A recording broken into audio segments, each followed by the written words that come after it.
네, 이슈포커스 오늘은 위드금융의 정태근 팀장 나오셨습니다. 어서 오십시오. 네, 반갑습니다. 네, 오랜만에 뵙습니다. 네. 자, 현재 증시, 그래도 글로벌 증시에 비해서는 네네. 제가 아까도 계속 말씀드렸는데 우리 증시는 상당히 선방을 하고 있는 것 같습니다. 네네. 현재 증시 어떻게 보고 계세요? 참 좋게 표현하면은 선방하고 있다는 게 맞는 것 같고요. 네. 좀 나쁘게 표현하면은 좀 답답한 장세가 지속이 되고 있다라고 좀 봐야 될 것 같습니다. 무슨 얘기냐면은 지금 저 개인적으로는 1월 27일 날 전반적으로 코스피가 바닥을 다졌다라고 생각을 하고 있습니다. 그런데 네. 1월 27일부터 보시면 그 지수의 흐름을 좀 보시면 아시겠지만 2,700포인트 전후에서 계속해서 이 횡보하는 흐름이 지속이 되고 있기 때문에 뭐 지수가 하락하지 않는다는 점을 보게 되면은 상당히 긍정적이지만은 이 횡보를 하고 있다는 점을 보게 되면 조금 답답한 장세라고 좀 봐야 될 것 같습니다. 그래서 일단 중요한 건 전반적으로 이 우크라이나 이슈에 대한 부분 좀 해소가 조금 선반영이 되고 있는 상황이고요. 선반영이 되게 되면서 이제부터 중요한 것은 환율이 다시 안정을 찾고 그리고 외국인의 어떤 수급이 좀 유입이 돼줘야 아무래도 조금 이 2,800포인트를 회복시키지 않을까라는 이런 전제 조건을 좀 깔아야 될 것 같습니다. 그래서 아직까지는 어쨌든 이 답답한 장세가 지속이 되고 있다 봐야 될 것 같고 2,800포인트 돌파 전까지는 일단 L자형 회복세가 좀 지속이 되지 않을까라는 말씀 드릴 수가 있을 것 같습니다. 그리고 우크라이나 이슈가 있음에도 불구하고 이 우크라이나 이슈로 인해서 이제 글로벌 긴축이 어쨌든 조금 지연될 것이다. 이런 것들이 좀 시장을 지지하는 요인으로 좀 작용이 되고 있는 것 같습니다. 그래서 어쨌든 우크라이나 사태 이전에 잘 아시겠지만은 글로벌 긴축이 좀 빨라질 것이라는 우려감들 때문에 전반적으로 시장에 큰 폭의 조정이 있었는데 뭐 이런 부분이 이제는 뒤집어지게 되면서 긍정적으로 작용이 되고 있고요. 그래서 이런 부분들이 시장에 긍정적으로 작용이 되고 있고 그리고 이 금리 이슈가 나오게 되면 또 인플레이션 이슈가 나올 수밖에 없습니다. 그래서 이 인플레이션 이슈가 시장이 안 좋을 때는 말 그대로 이 증시를 끌어낸 요인으로 작용이 되지만 이 인플레이션이 또 시장에 악재가 되지 않을 때는 또 수혜주가 이 또 상승을 하게 되면서 이 시장의 어떤 주도주 역할을 좀 하고 있습니다. 그래서 최근에 이 인플레이션 이슈가 또 주도주 역할을 하게 되면서 개별 종목 장세를 이끌고 있다라는 부분들이 뭐 특징이다라고 볼 수가 있을 것 같습니다. 네, 인플레이션 장세 속에서 개별 종목 장세가 이어지고 있다 이렇게 말씀을 해주셨고요. 자, 우크라이나 사태가 처음에 발생할 네네. 당시에 상당히 패닉 상태였지 않습니까? 네네. 그래서 많은 주식 종목들이 이제 급락을 하고 있었는데 그렇게 이제 부정적인 영향을 끼친 것만은 아니더라고요. 네네. 긍정적인 영향을 미친 섹터도 있었죠. 네네. 그러니까 이게 조금 전에 말씀을 드렸듯이, 그러니까 이 우크라이나 사태라는 것이 진짜 말 그대로 증시의 악재가 된다라면은 말 그대로 이 시장을 끌어내는 요인으로 좀 작용이 되겠지만 말씀해주신 것처럼 우크라이나 이슈가 시장의 악재로서의 영향력이 조금은 제한되다 보니까 오히려 이 우크라이나 사태로 인해서 수혜가 되는 업종이라든지 섹터가 도리어 강세를 보이게 되면서 시장을 전반적으로 받치고 있다고 봐야 될 것 같습니다. 대표적인 게 지금 잘 아시겠지만 오늘도 정유주가 전반적으로 강세를 보이고 있는 상황입니다. 유가가 100불을 돌파를 하게 되면서 일단 뭐 정유주 같은 경우는 잘 아시겠지만 정제 마진에 대한 얘기가 나올 수밖에 없습니다. 그러다 보니까 어찌 보면 정유주가 이 유가 상승, 우크라이나 사태로 인해서 유가가 상승하게 되고 이 유가 상승으로 해서 정유주가 강세를 보이는 이런 긍정적인 효과가 좀 나타나고 있는 상황이고요. 그뿐만 아니라 잘 아시다시피 지금 우크라이나 사태로 인해서 이제 뭐 원자재 가격 상승, 그 바톤을 이어받아서 곡물 가격 상승, 그래서 사료주가 강세를 보이는데 최근에 또 사료뿐만 아니라 수산주들 또 강세를 보이는데 어제 같은 한성기업이 또 상한가 같지 않습니까? 그래서 이 테마가 어떤 순환매 현상이 좀 발생이 되게 되면서 그 수혜주가 계속해서 이어달리기 식으로 수혜주가 계속 나타나고 있다는 부분들 이런 것들이 좀 테마를 좀 형성을 하고 있는 것으로 이제 나타나고 있습니다. 그래서 이제 수산주 이제 곡물에서 수산주로 가게 되면 또 좀 예측을 해보게 된다면 또 육개주 쪽으로 가지 않을까 이런 부분들도 그리고 돈육 관련주들도 좀 시간차를 두고 또 강세를 보이지 않을까 그런 예상이 좀 드는데 어쨌든 이 우크라이나 사태로 인해서 뭐 원자재 가격 상승, 곡물 가격 상승 그리고 러시아 제재로 인해서 수산물 가격 상승 이런 부분들에서 연쇄적으로 이제 테마가 순환하고 있다는 부분들이 특징을 볼 수 있을 것 같습니다. 그리고 또 최근에 뭐 조선이나 풍력, 뭐 LNG라든지 그 원자재 가격 그 상승, 러시아 제재로 인해서 뭐 신재생 에너지에 대한 관심이 좀 높아지고 있는데 지금 결론적으로 유럽이 지금 신재생 에너지의 어떤 그 과도기 때문에 지금 천연가스 수요가 증가한 부분들을 보게 된다라면은 뭐 풍력이라든지 태양광 같은 신재생 같은 경우는 저 개인적으로는 뭐 관심을 가져야 되겠지만 이게 좀 단기 테마로 다른 테마들도 뭐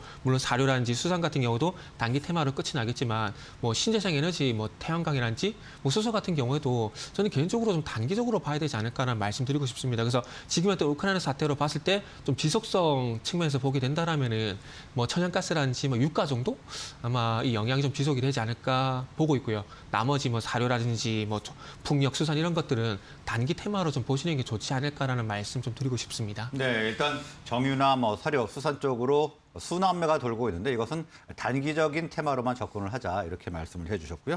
자, 지금 금융주의 하락세가 좀 눈에 띄고 네네. 있습니다. 아무래도 좀 미국 국채 금리가 하락한 영향 때문이 아닐까 생각이 드는데 네. 어떻게 전망하세요? 그러게요. 참그 일주일 만에 분위기가 좀 바뀌었다 그래야 될까요? 네. 금융주가 지금 소외가 된 현상이 좀 나타나고 있는데 이 또 얘기가 어찌 보면 반복되는 부분입니다.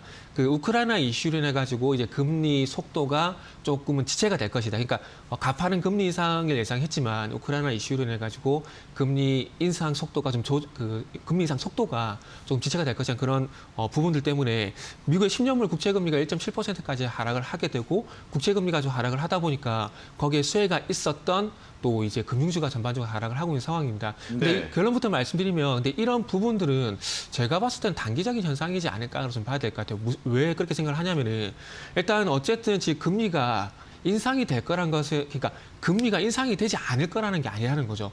금리가 인상이 되겠지만은 그게 속도가 좀 조절이 될 거라는 겁니다. 근데 지금 최근에 아시겠지만 1월 달에 이 금리 속도가 빨라질 것이라는 그런 기대감 때문에 가파르게 주가 상승했거든요. 그럼 또 반대로 뒤집어 보게 되면은 금리 인상 속도가 빨라질 거라 예상했는데 이게 늦어지게 된다면은 당연히 그 기대감이 올랐던 그 주가 상승분이 도리어 지금 제자리를 찾아갈 수밖에 없다라는 거죠. 그렇기 때문에 기대감이 지금 빠지는 과정이다 이렇게 볼 수 그렇죠. 있습니다. 기대감이 소멸되는 과정이라 좀 봐야 네. 되겠죠. 그런데 어쨌든 뭐 주가라는 것은 뭐 계속 상승할 수는 없지 않습니까? 그런 부분을 보게 된다면 상승과 하락을 반복할 수밖에 없는데 지금은 어쨌든 금융주가 12월 달부터 많이 좀 달려왔습니다. 그런 측면에서 보게 된다면은 어쩌면 그 단기적인 조정의 빌미가 될 수 있는 부분들이고 어쨌든 금리 인상 추세는 여전히 유효하다는 측면에서 보게 된다면은 앞으로 좀 시간차를 두고 다시 매수할 수 있는 기회가 분명히 다시 올 거라고 생각을 하고 있습니다. 그래서 다시 한번 뭐 금융주가 반등에 나서게 된다면은 뭐 금융지사 중에서도 은행 비중이 높은 하나금융지주 같은 종목도 중심으로서 다시 한번 관심을 가질 시기가 저는 온다라고 생각을 하고 있습니다. 그래서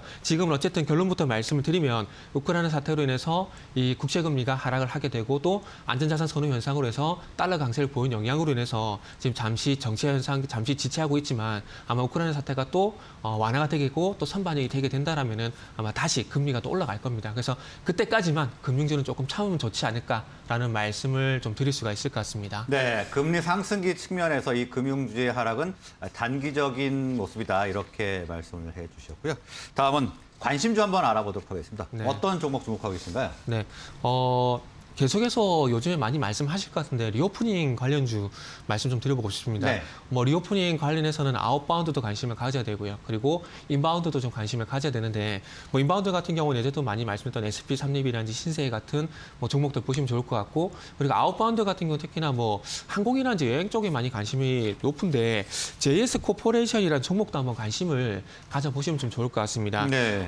일단은 뭐 JS 코퍼레이션 같은 경우에 일단은 그 마이클 코어스란지 케이트 스페이드 같은 글로벌 핸드백 ODM 업체라고 보시면 될 것 같습니다. 그래서 이 기업을 왜 가지고 왔냐면은 지금 잘 아시다시피 지금 하와이를 제외를 하고는 이제 미국이 하와이를 제외하고는 전체주에서 이제 마스크를 이제 쓰지 않을 그러니까 노마스크가 이제 조만간 시행이 될 예정입니다. 그러면서 중요한 것은 이제 색조 화장품뿐만 아니라 이제 야외 활동이 늘어나게 되면 그와 관련된 의류라든지 그리고 그와 관련된 액세서리라든지 여성들의 어떤 수요는 증가할 수밖에 없거든요. 그래서 그런 측면에서 보게 된다라면은 미국 쪽 어떤 의료 수요 증가라든지 핸드백 수요 증가를 보게 되면 한세실업이라든지 JS 코퍼레이션 지금 말씀드린 이 종목을 한번 관심을 가져야 될 것 같습니다. 그래서 어쨌든 그 리오프닝 위드 코로나가 진행이 되게 되면서 그와 관련된 수혜주인 핸드백 그 ODM 업체인 JS 코퍼레이션도 좀 관심을 가져야 되지 않을까를 생각을 하고 있습니다. JS 코퍼레이션 같은 경우에는 전체 매출에서 95%가 수출이고요. 그리고 이 또 주요 수출국이 또 미국입니다. 그렇기 때문에 미국 쪽에서 이 리오프닝이 진행이 되게 되면서 이 위드 코로나와 관련되었던 소비가 증가를 하게 된다라면은 JS 코퍼레이션, 한세실업 같은 종목들 관심을 가져야 되고 오늘은 JS 코퍼레이션을 말씀드리고 싶고요. 그리고 뭐 올해 예상 제가 잘못 드린 것 같네요. 2022년입니다. 2021년이 아니고 2022년 예상 영업이익은 한 808억 정도 예상이 되게 되면서 전년 대비 또 2021년 대비 또 32% 성장이 예상되는 상황이기 때문에 아마 네. 이 리오프닝이 좀 빨라지게 되면은 아마 그 실적 예상치가 또 올라갈 가능성이 있습니다. 그래서 이런 부분도 좀 참고를 하셔서 JS 코퍼레이션의 신고가 패턴으로 한번 보시면 좋지 않을까라는 말씀 좀 드릴 수 있을 것 같습니다. 네, 지금 글로벌 핸드백 ODM 업체 JS 코퍼레이션 분석을 해주셨는데요. 아무래도 전문가의 눈은 비슷한 것 같습니다. 저희 프로그램의 출연자분도 오늘 JS 코퍼레이션을 관심 좀 꼽아주셨는데요. 그런가요? 네, 알겠습니다. 오늘 말씀 여기까지 듣겠습니다. 고맙습니다. 네, 감사합니다.